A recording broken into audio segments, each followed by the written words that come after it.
In front of me is ASUS ZenFone 12 Ultra, and today I would like to show you how you can switch on and use one-handed mode. Begin by opening Settings and scrolling down to click on Advanced Features over here in Advanced section.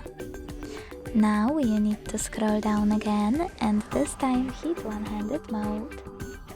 Then use the switcher to activate it and click on Full Screen into reach.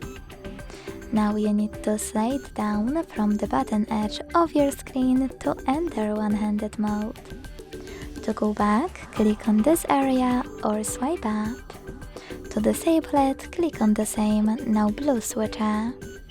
You can also scroll all the way down and use this switcher next to one-handed mode shortcut to enable or disable it.